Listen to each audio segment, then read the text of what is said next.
mo ka pinatawag? Ilak mo yung pinto.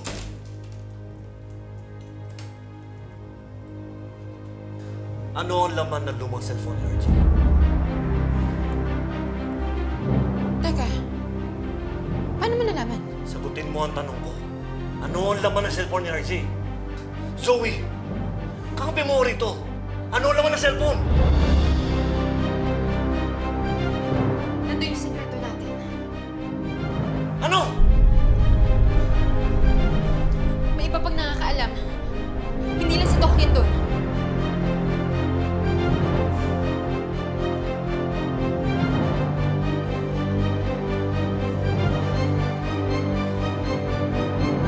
Anong ginagawa mo dito?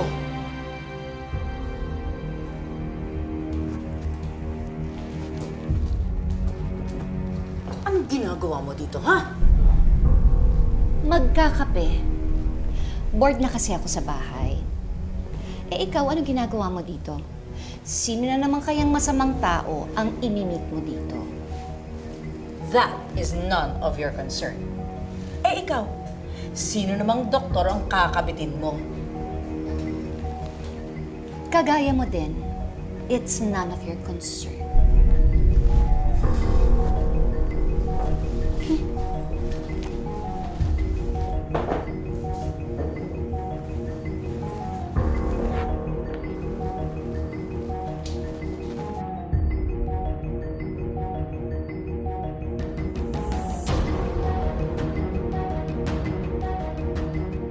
Ba't kaya siya nandito? Ano kaya ginagawa ng impactang yan dito? At nakawig pa.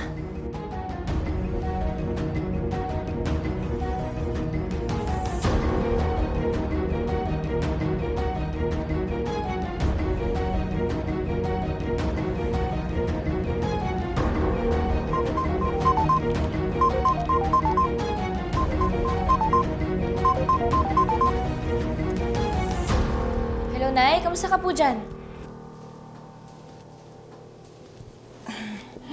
Anak, nandito din si Moira. Po? Ano pong ginagawa niya dyan? Hindi ko nga alam kung anong ginagawa niya dito eh. Hindi kaya inimit din niya si Bugs dito? Nay, mag-iingat ka po dyan, ha? Alam mo naman po yung mga kayang gawin ni Ma'am Moira. Huwag ako talagang double cross niyang Bugs na yan, ha? Malaking halaga to. Nay, wag ka na po kayang tumuloy. Kinakabahan po ako para sa'yo, eh. Ngayon pa ba ako aatras? Eh, syempre, diba, kailangan natin makuha yung cellphone. Kailangan pagbayaran ni Moira yung ginawa niya. Diba? Nay, basta kapag iba na po yung kutob po ninyo, umalis ka na po dyan. Hindi na po importante sa akin kung ano po yung laman ng cellphone na yon. Mas importante po sa akin na safe ka, okay? Oo, anak, huwag ka mag-alala. Akong bahala. Salamat, anak, ha? Love you. Mag-ingat ka po, Naya. Love you.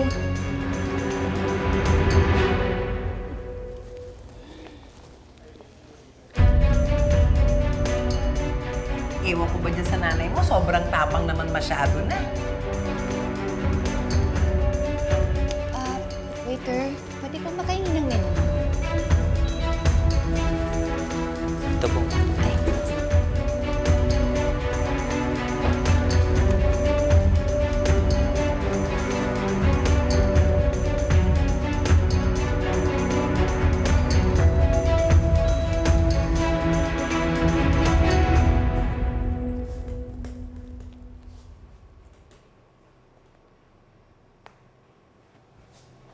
Hello, Zoe.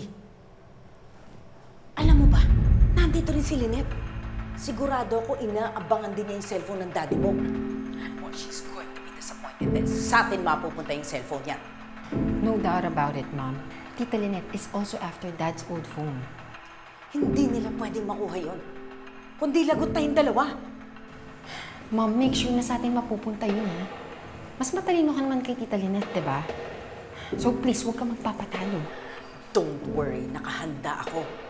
Kapag hindi ko na kaya, meron akong respect na titira dyan sa legend Lynette na yan. She shouldn't be challenging me. Baka siya na yung paglamayan mamayang gabi. Mami, do anything stupid. Pwede ba? Sorry, Zoe. Pero pag ako nagipit, alam mo naman kung sino kakapit. Mabuti ng si Lynette ang paglamayan kaysa naman tayong dalawa. O, sige na, sige na.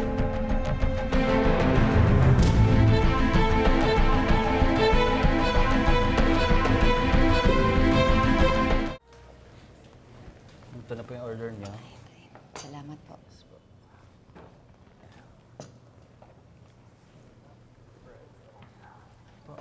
Thank you po.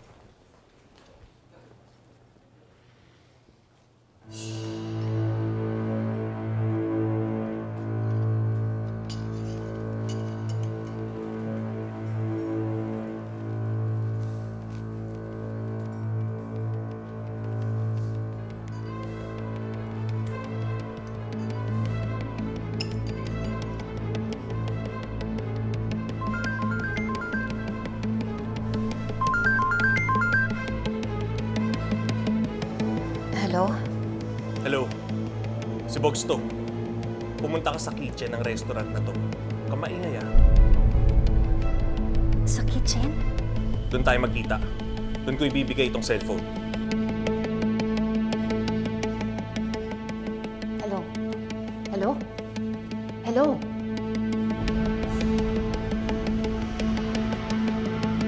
Pare, 10 minutes lang. Sigurado ka? Sige, Alis ako na ako. bahala sa'yo. Sige na.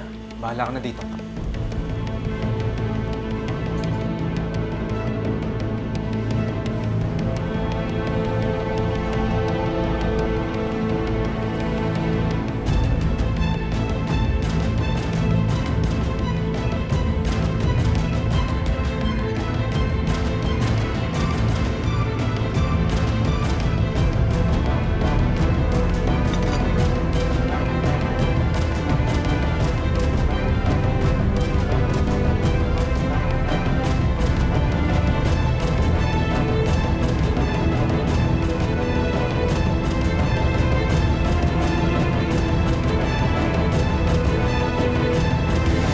Ikaw ang magpapasama sa kanya.